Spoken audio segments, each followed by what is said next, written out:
We need to be in Sangin because we need to support Afghan government presence in the areas where otherwise the Taliban would feel most secure. So bringing Afghan government to the people of Sangin has been one of the major achievements of our endeavours there.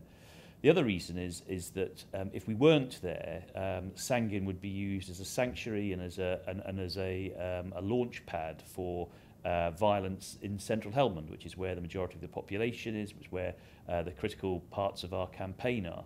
So it's been utterly critical that we have been able to provide security for the district centre of Sangin and for the Afghan governor who presides there. You're right to say that we've lost a lot of people there. We've lost about a third of the fatalities that the British have suffered have happened in Sangin.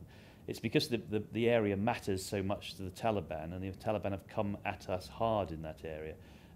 But that also, I think, emphasises the importance of us being there, simply because it does matter so much to the Taliban.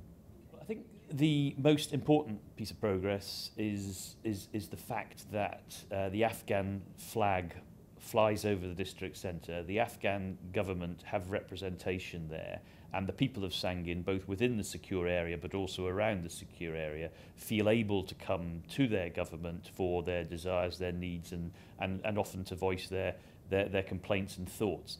That is the most critical part of it. How does it manifest itself? Well, the secure area is also very much the centre of society, not just in Sangin, but also in the outlying districts. The bazaar there is a thriving bazaar and a legitimate bazaar, very different than it was 5 years ago when opium was about the only product on sale and the Taliban very much dominated. So you're seeing a thriving community, you're seeing a sense of returning normality, and in an area as difficult as Sangin, that is no mean feat. There are now 2/3 of the force in Helmand are US Marines. We're about 10,000 and about a third. And it's important that we align our forces to the population. And what you see now, and Sangin is the last of a series of transfers of responsibility to the Americans, is a situation where you have 3 brigade-sized forces operating, each looking after a broadly equivalent size of the population.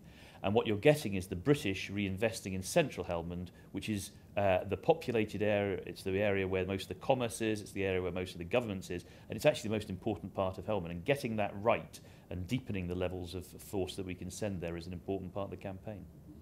I think that everyone who's served there and everyone who's been associated with Sangin over the years should take a great deal of pride in what's been achieved. And I think I've talked a little about some of the more important achievements.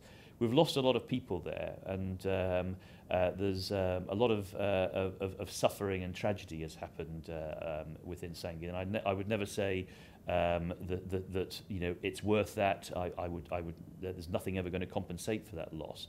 But I can say that those who have suffered and those who have lost loved ones should take a great deal of pride in what they have achieved there and what we've achieved there over the years.